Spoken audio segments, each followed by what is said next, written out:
Welcome back to episode 22 of the Jungle Podcast. It's a beautiful Friday. I'm your host, John. You know the other host, Jeff. Jeff, how are we doing today, man? I'm good, buddy. How are you doing, man? It is a beautiful Friday. No complaints. Yeah. Just excited to get in the weekend here. Yeah, me too. Me too. And also, it's pretty exciting that we got our first purchase on the Jungle Podcast store. That's right. Right? So that's that. He's got a very clean-looking black tank top. Yes. With the Jungle Podcast logo, one-of-a-kind purchase. Zach, it's on the way to you. So yes, thank you, Zach. And when we talked about, I think we're going to have him on as a guest spot here coming up to go through a list with us, but we'll talk about that later. But yes, thank you, Zach. Wanted to give you that. We're doing kudos here in a little bit, but an extra kudos to Zach for the first purchase off the Jungle Podcast store. Absolutely. And so the Jungle Podcast store is new. It's on, I can't even think what that website's called. What is it called? Teespring. Teespring. We're using to use Teesprings. Sell stuff. So go to Teespring. Shout out to them. Big time. Yeah. So if you want to find some other ways to interact with us, you can find us on Twitter at The Jungle Pod. You can find us on YouTube as The Jungle Podcast. And any listening platform for podcasts is The Jungle Podcast as well. I guess before we go to the kudos, though, any news and notes that you had, Jeff? The only one really news and notes I wanted to talk about, it's the biggest one kind of, I feel like, over the past couple of days. The Big Ten deciding they're only going to play conference games. Yep. For fall sports. You got to think that the other Power 5 conferences are all going to follow. So it's just going to be a super interesting fall season to see if you only play in your conference game, now are we talking about, okay, what do we do with the national championship? What do we do with the playoffs? You know, and I know I'm just talking about football. Obviously, other sports are affected. So I don't want to, discount that. But obviously, football comes top of mind, especially when you think about the Big Ten Conference and how good they are. And Ohio State was supposed to play Oregon this year. That's a big game. So yeah, it's a mess. It's kind of terrifying because it looks like you're not going to get a real football season.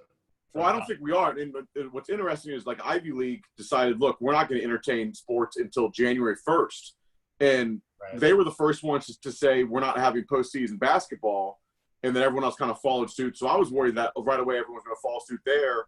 But here's the thing. This is just step one of, probably many where, next week they might come out and say, look, we said we were doing non-conference. I don't think we can play anything else. The Big Ten said they're going to front-load divisional games because those are the most important. So they're already thinking then we might be canceling after 4 or 5 games. Yeah, it's scary. I guarantee you a lot of these SEC teams are going to be playing football. If there's one conference that's not going to care, it's going to be the SEC. It's that bigger. And, Ohio State, the problem with the Big Ten is I think Ohio State's on board to play. It's just Michigan or Northwestern. I know Michigan's been very finicky. Yeah. You need everybody in the conference to have a conference schedule. And here's the thing, though. It's look, the Big Ten now spans. You go all the way from Nebraska to Maryland, so it's not like you're eliminating travel. That's still, you know what I mean. So it's kind of well, what are we even doing here? Or why not let them fill up a 10? I guess at this point maybe it's too late, but why not let them figure out a last minute thing where Rutgers plays Villanova or someone kind of close to fill up many games. Ohio State can play anybody in the MAC pretty much. Well, see, what would be nice about that is because now Ohio State's not doing it. They were scheduled to play, I think, Buffalo and I want to say Toledo or Bowling Green or another MAC school. They're scheduled to play 2 MAC schools and pay them out both over $1 million. That's how a lot of MAC schools make good money by going to play those bigger schools. Right. And now that's not going to happen. So you got to think about those schools also. So it would be great if look, you know what, for this year, maybe we do it regionally where it's, hey, who's the king of Ohio? Most likely it's going to turn out to be Ohio State, but I think it'd be fun to watch Ohio play. UC again and Ohio State play UC again, vice versa, all that. Yeah. But I don't think it's too late to figure out something that big. Oh, it's not going to happen. It's not going to happen. Done 8 years or 10 years in advance. 100%. It's not going to happen. Yeah, don't get me wrong. That's not going to happen. But you're right. It's the Big Ten's still a huge conference. It's you're eliminating so much travel by doing this. Yeah. So that was my biggest news. I thought that was interesting. It'll be interesting. Look, we're it's kind of like we're expected changes daily now. So we'll wait and see what the next one's going to be. Okay. Yeah. What about you? Any news and notes on what's that? Big news really for me was UFC starts up tomorrow. I know I've seen the chatter with you and Graham. I haven't looked at the card too much, so I don't really have too much to comment on it. But we have UFC on a fight island. It's actually happening tomorrow night, which will be. It is. Do you know what's funny? Is like I was watching the weigh-ins earlier today, and they have the fighters. Dana White stands in the middle during weigh-ins like he normally does. Mm-hmm. He doesn't have a mask on. Both fighters have masks on when they come to meet each other in the middle. But it's like, wait a minute, tomorrow night they're gonna be breathing, sweating, bleeding on each other. What's the point at this point in time? Why are we even wearing the mask? Who knows? Maybe for TV, maybe just to give them 100% certainty that they both followed the rules until the point they fight. I mean, you're right. I guess so. Actually, I was talking a little bit. Describing like all the steps they take. They get tested like twice a day. A couple of, I mean, like even to just leave, and we'll actually go into this too. Well, I tell you what, I mean, we can go into your kind of news and notes there. It ties into my kudos if you want me to just hop into kudos. Give us your kudos. Yeah. Let's do it. So my kudos actually is to George Masvidal, who's fighting this weekend. He was Jorge. Jorge, which it's George now? I think it is. I think they a lot of people call him George Masvidal or Jorge Masvidal. I mean, or Jorge go by George. Right, and I know that's bad on me to say that, but so Jorge or George, he's an absolute beast. I love. He's one of my favorite fighters. Yeah.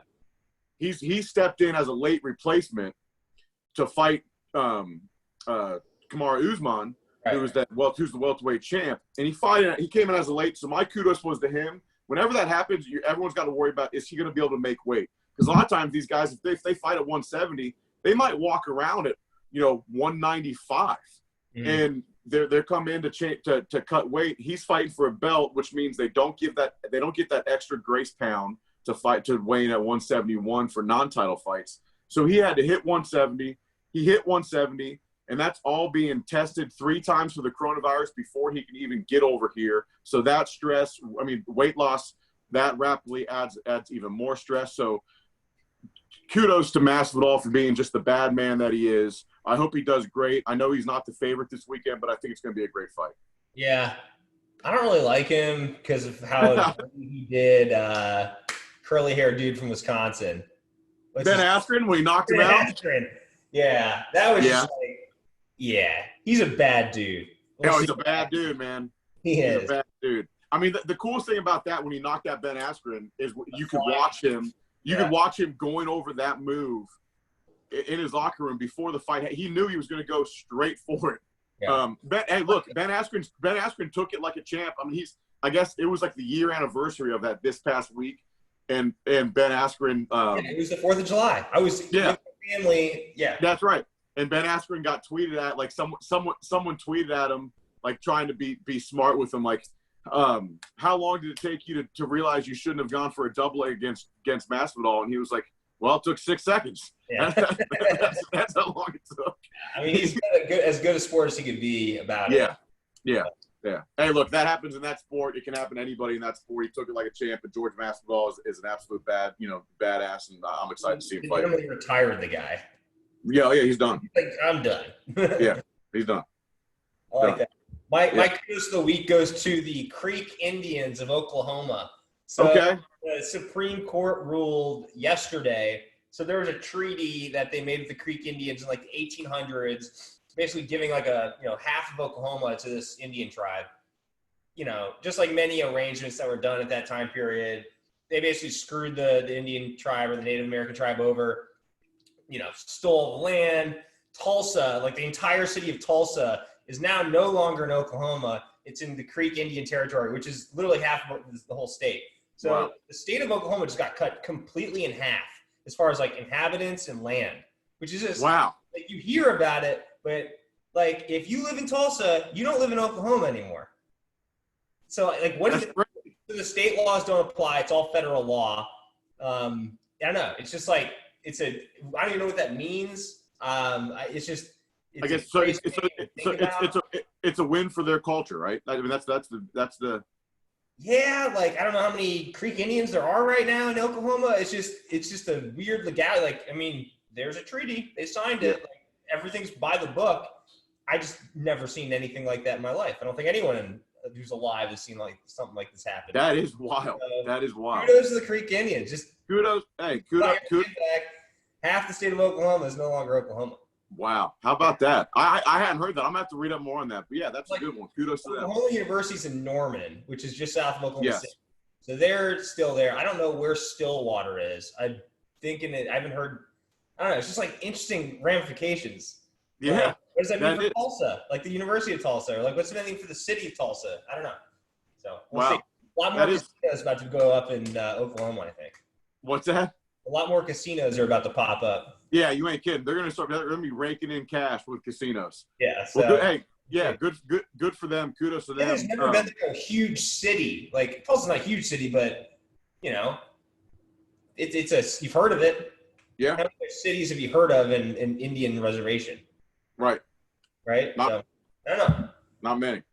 That is interesting. Well, good. So let's dive into our rankings for the week. Yeah. So this week we did the most exciting players to watch from 2000 to 2019. So this could be a hard one. An application for how you want to define. You know, if watching a punter is like your idea of excitement, then you know you can put a punter on the list.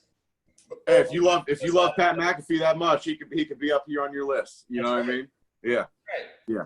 But so that was what kind of made it interesting was like for me when I went down this list, I had to make this list 4 different times and exchange different names.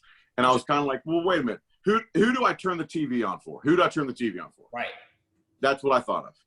Yeah. You know? There's some of that, and then there's some of who, when the ball's in their hands, am I glued to? Like, I have to watch this. You got to watch them. And I thought about that, and then I also thought of like, okay, and then what also over the years, what highlights did I see that were like, dude, like that dude is just he's exciting, and that was an unbelievable highlight. You know what I mean? Yep. So I think I'm set with my list. I don't think I'm going to make any changes with it. I know I'm going to leave some people out, and I have some of those written down also, so we can kind of go over honorable mentions that I had also. But sure. Yeah, you want to just dig into it?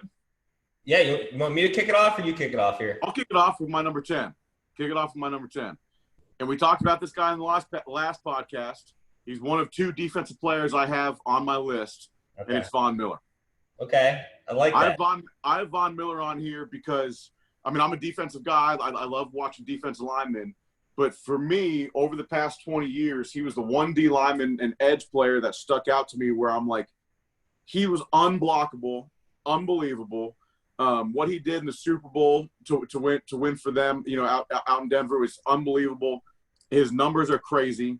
So for me, I had to put him there. You know, I almost put Khalil Mack, who I think would be a close one behind him. Or very similar, yeah. Very, very similar. But Von Miller's still doing it. I think he's still got a lot of great years in him. I love watching him play. So I had Von Miller 10th. I like that. Yeah. Going back to the AFC North hometown team, Chad Johnson, 10th most exciting player of the past 20 years. Not only like the play, like, you know, he was exciting, deep threat player. You know, we can argue about his like career achievements, but just from like an entertainment standpoint too, like the dancing and just like the little things in the game that you'd see, you know, not a whole lot more exciting guys, at least to me, especially growing up, you know, the time period, than Chad Johnson.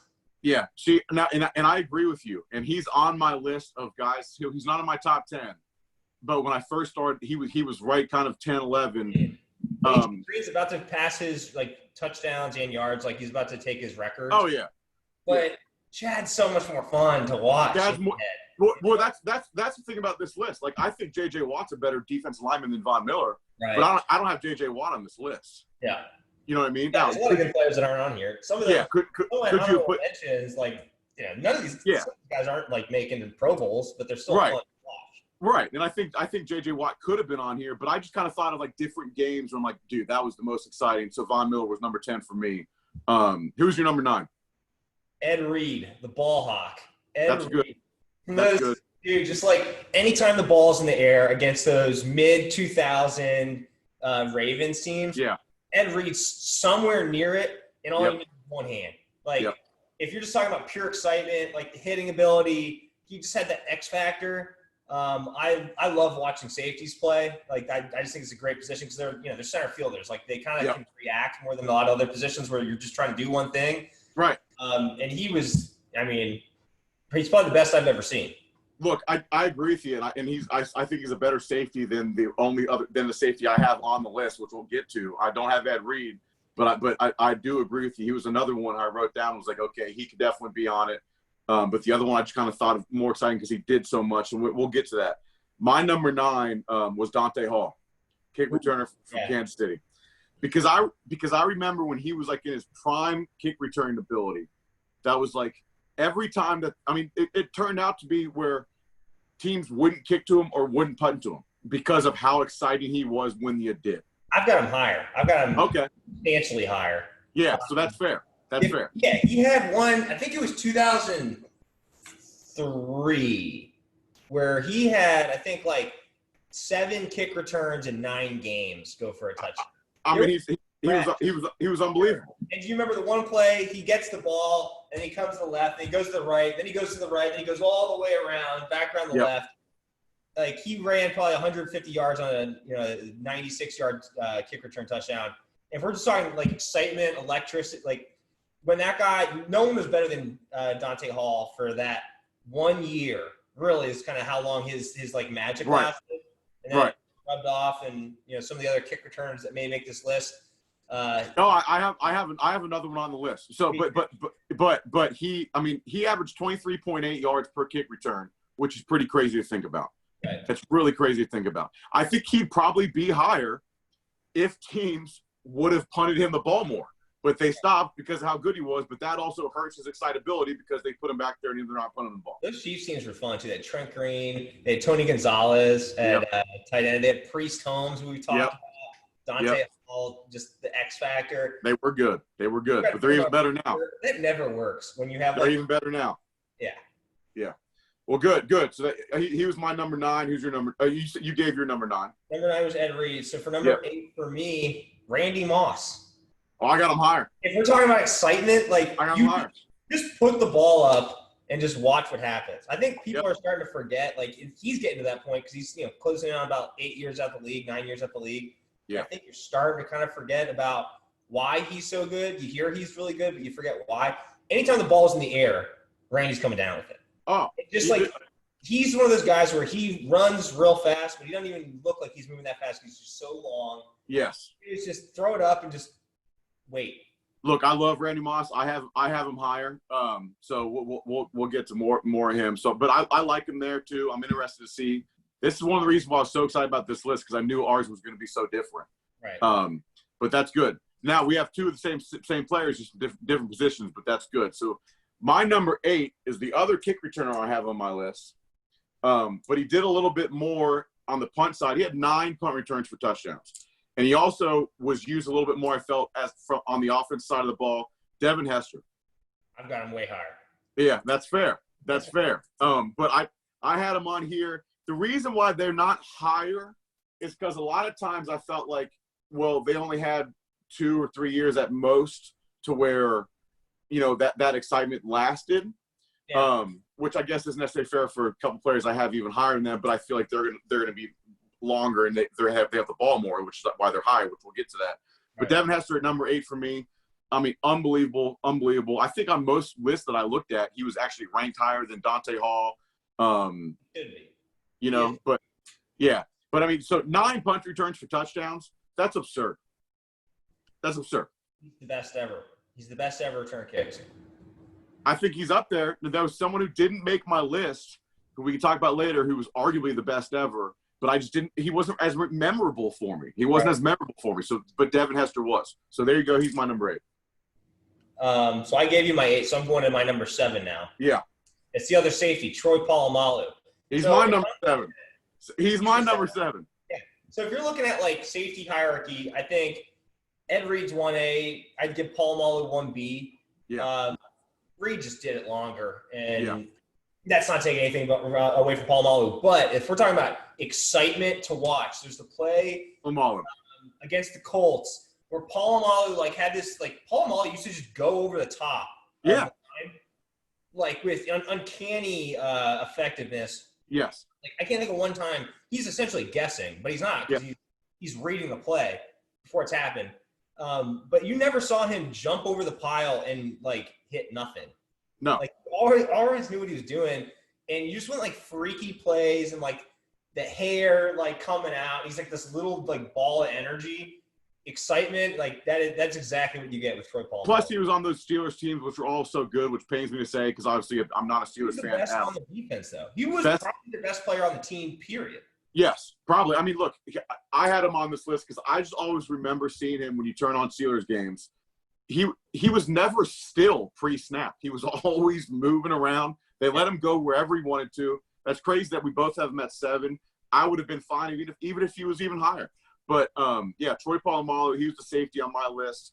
I love watching him play. He also, just seems like he was an all-around, like, he had it all together, dude, but it was always exciting to see, and watch play football. So the good number 7 there. I'll go to my number 6. I doubt this guy's on your list. Lamar Jackson's my number 6. Not on my list. I thought about it a lot. Yeah. The reason why he's on my list is because for the past 2 years, especially last year, and the reason why he's high at number 6, even though he hasn't done it for as long, and I even said that thing about like 2 to 3 years, I think he will continue to do it. People don't realize how good he is at throwing in the pocket. But I just think what he did last season, he made some of the most amazing plays outside of one other player that I've seen on the football field, that I've ever seen. And I think he has a long career ahead of him that's going to be even better. I think he's going to win a Super Bowl at some point in time. I love watching Lamar Jackson play. He's my number 6. Yeah, he won the MVP, so I can't knock his talent. Of course, yeah. I don't know. There's something about it. Like maybe I need to watch more tape of him. Hey, there's just other names are just a little bit more special to me. I mean, here's the thing. When I thought about this too, I also thought like Lamar Jackson literally looked like at point in times that he was playing a video game that everybody else didn't know how to play yet. You know what I mean? Like literally. Let's not forget he's also younger than Joe Burrow. Right, which is crazy. It's crazy. Yeah. Crazy. Our NFL MVP was younger than the Heisman Trophy winner. Yes. It's nuts. So he's my number 6. Who's yours? Let's see. My number 6 was Dante Hall, who we already talked about a little bit. Yeah, that's fair though. Yep. Not a whole lot more to say about Dante Hall. No, exciting. So 6? Exciting. What's that? Who's your number 6? 6 was Lamar Jackson. Okay, so I'll go to my number 5. Yep. Wait a second. 1, 2, 3. I don't have a number 5. My number 5 is Chris John. You know what? Brian Westbrook. Really? Yeah. Really? Okay. I think I forgot to add a number 5. I went from 4 to 6. Brian Westbrook from the Philadelphia Eagles teams. He's not on my list. That's surprising. It's shocking he's not on your list. Yes, dual, scat back ability. Had a good 1,300-yard season, I think, in 2007 when he finally – because they used to have Deuce Staley, Brian Westbrook, and I'm blanking on the third one. There's the three-headed monster out in Philadelphia on those McNabb teams. There's three Jackson out there. But Brian Westbrook, man. When he was young, because he's on my honorable mention. He just saved me there. But early in his career, you forget he was their kick return guy too. He did a lot. He did a lot. Look, he was super exciting. One of the reasons why I'm so excited about Clyde Edwards-Helaire, who got drafted by the Chiefs, it's because a lot of people liken him to being like a Brian Westbrook player out there, playing under Andy Reid. So I'm super excited to see if that's true. Look, I'm not mad about him being your number 5. He's not on my list, but I think that's fair. Player in the past 20 years. I don't know what else to say. What's that? The 5th most exciting player in the past 20 years. What else do you want to say? Yeah. All right. That's fine. I'll tell you who actually is the 5th most exciting player in the last 20 years, and that's Adrian Peterson. That would have been a good one too. Yeah. So Adrian Peterson to me, what's crazy is there's only 2 running backs on my list, and I haven't gotten to the next one. He's number 5 for me, Adrian Peterson. When you look at running backs like that what the game has become so much passing, he's still doing it at an old age. But his prime years were so absurd. Coming back after that ACL and coming, 7 yards shorter, whatever, of breaking the season record was unbelievable. I love watching him run the ball ever since college. I love Adrian Peterson on the football field. I think he's just incredible to watch. He was my number 5. AP's a great one. He's the definition of shot out of a cannon. Yes. When he gets his crease, he's shot out of a cannon. He's just on a straight path trajectory. No one's touching him. And you can't tackle him. He's like he reminded me kind of like, or I guess this guy reminded me of AP. Kind of like, remember a healthy Darren McFadden? Like in college. Same kind of thing. Like big dude, but once he gets that little hole, like that 1.5 foot gap, he's through it. He's gone. But what Adrian Peterson has a lot better, and really almost better than anybody, his side to side like side steps that he was able to do were just he's incredible. He's incredible. So he's AP and Darren McFadden's run DMC. You know Yep. So there you go. So he's my number 5, Adrian Peterson. Who's your 4? Going back to the Kansas City Chiefs, a recent one, Tyreek the Freak Hill. That's a good one. It's like, again, just all he doesn't. How often does he go like on a deep route and it's a bomb over the top? Like it happens, but it's more often than not a little dinker. And as soon as he gets the ball, the entire defense is like, "What the fuck are we going to do, guy?" Because he's taking off. He's so unpredictable with his path. He's a water bug. Like he's the definition of a water bug. Yes. Look, they were talking about him. He's not on my list, but I thought about him. He's one of my honorable mentions. And he very well. I think that's a really good pick at 4. But they were talking about him on ESPN. I think it was Dominique Foxworth was saying he literally, I think, has his average touchdowns is like 36 yards. Yeah, dude. That's crazy. That's crazy. He's if we're talking about like a position player for me, I think he's like, I don't know, doesn't mean position obviously, but like for like a skilled position, like a running back or wideout, he's the highest guy on my whole list. I can't think of another one like him. Like there's guys like Dante Hall, but they didn't do it all. Oh, he's so much better than Dante Hall, like as a usable. I mean, you use in the offense, it's not even close. Right, I mean, because like he doesn't have football speed, he has Olympic level track speed, which is a whole nother level. He's fantastic. It's great. So I like that number 4. That's good at number 4. I didn't have him on the list, but that's good there. My number 4 was my only other running back on the list, and it was LaDainian Tomlinson. I mean, he did it for so long, and I think I'm a little – Brian Westbrook. What's that? How did you put these guys over Brian Westbrook? You're going to tell me that Brian Westbrook is more exciting to watch than Adrian Peterson or LaDainian Tomlinson? Come on. Two Hall of Famers over Westbrook, and I think that LT. There were so many times, like, and I'm probably a little bit biased because I used to always play with him in Madden. He was like untackleable in Madden, like you like literally couldn't do it. But he was just so exciting. Always when he had the football, he was a touchdown. He was a touchdown machine. So he came in at my number 4. I like it. Yeah. Who's your number 3? My number 3 is Randy Moss. Randy. Yeah, he's that high for me. Mainly because what's that? I'm just quoting things. Just quoting him. Comes from Virginia. Look, he was so exciting always when he was on that Patriots team. He was literally unguardable. And even before that, he was so good. I mean, look, there's not much more you have to say. First ballot Hall of Famer, one of the best wide receivers ever. And like you said, earlier, you had him at what, number 8 or something like that? I had him at number 8. But number 8. But look, he's still top 10 in my, obviously, we both have him on the list. He was someone who you turn on the TV to watch play football, was Randy Moss. And you could say the same thing like Terrell Owens I wrestled with. Oh, 100%. I thought about Terrell Owens.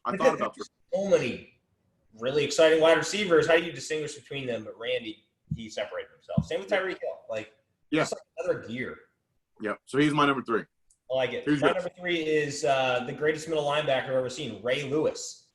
You want excitement? How about like a dude who's willing to break like his face on your he's hitting willing to die. As hard as he possibly can. He'll run into a brick wall literally if he needs to get through. He was willing to die. Look, he's not on my list. With a torn tricep. He's like rolling deer antler spray on it. Yeah. He's just a complete psychopath. He's one of the most exciting players I've ever seen in my entire life. Look, that I think that's good. What's persona, that? Everything. His dance when he comes out of the tunnel. Look, I like that. I also had him. He's not on my list. He's in my honorable mentions. I struggled with not putting him on. He's one of those guys who would have been either number 2 for me or not on, and obviously I don't have him at number 2. Super exciting. I love Ray Lewis. Best linebacker that we ever got to watch, if not ever. Also, So look, that's fair. I think that's fair. 3, but I'm kind of thinking I could have put him at 1. Yeah, you could have put him at 1. You could have put him at 1. I'm thinking, are these other guys actually more exciting to me, or like, I don't know. I think he might be my actual one, but we'll see who the other two are. We'll see. Well, who's your number 2? Devin Hester, the greatest to ever return Oh, kick. wow. Okay. I mean, he is. Like, he's got the record. He's got every kick return record. I think Josh Cribbs actually might have him now. Josh Cribbs, get out of town. I'm almost positive. On the job over there? Come on. He holds the record for touchdown returns just after 6 seasons. Total or kick returns? Kick returns. Okay. I'm talking total. So I guess it's different. Total? Kicks. Yeah. Devin Hester is doing it at the U. I know this is like NFL, but literally as soon as that guy touched a football, he was gone. Like That's from true. day one at Miami, he comes to the NFL, does the same thing consistently. Like, look, I have no problem with that. Devin Hester actually might have ended up breaking Cribbs' records, but I'm not positive. I'm pretty sure he did. I'm sorry. Cribbs has the kick return record. Hester, this is fair that he's that high on your list. 20 total return touchdowns, 14 punt return touchdowns, and 6 total returns in one season. He's tied for the record with that. And you're saying like, oh, imagine like if Dante Hall had been kicked to. You think they were kicking to Devin Hester? Of course not. That's he's just that good. That 1 out of 10 chance that he would get, he's still breaking records, dude. Look, I had Devin Hester ahead of Dante Hall. I know just by 1, but I did. I agree with you. I think that's fine at number 2. He wasn't that high for me. There, yeah. So good. I like that. So my number 2, I'm sure he's not on your list. My number 2 is Tom Brady. Tom Brady. Do we have the same number 1? I'm trying to. I don't know. We'll see. That'll be interesting. But not my number 2, and mainly the reason why. There's 2 different things that stick out in my mind. One is when he lost the Super Bowl, when they lost Super Bowl to the Philadelphia Eagles. I remember hearing a story about Mike Golick on Mike and Mike. He didn't get a chance to watch the game live. He had to watch a recording of it. He already knew the Eagles won the Super Bowl. Already knew that they beat the Patriots. But he said when Tom Brady got the ball at that last drive, when they had that one final chance, even though he knew the Eagles won, he still thought, oh shit, Tom's got the ball. They're going to come down and win the game. So I mean that was him. And then the other one that's the most important story is he literally put together the greatest comeback and greatest quarter and a half in a drive of overtime football that I've ever seen in my life. That's fair. I don't know. I mean, you just listed a bunch of reasons why I should have had him on the list. You know? Yeah, I mean, it was my 1, 2, and 3 when I wrote them down. I was like, this, it's not changing. But yeah, so Tom Brady for me is number 2. He's Tom Brady. Yes, it's Tom Brady. So all right, so you want me to give my number 1 first and see if it's yours? Yeah. Yeah. So my number 1's Pat Mahomes. You don't even have my guy on your list. Don't even have your guy on my list. Pat Mahomes is the most exciting player in football in the last 20 years. He might end up retiring, being the most exciting football player ever.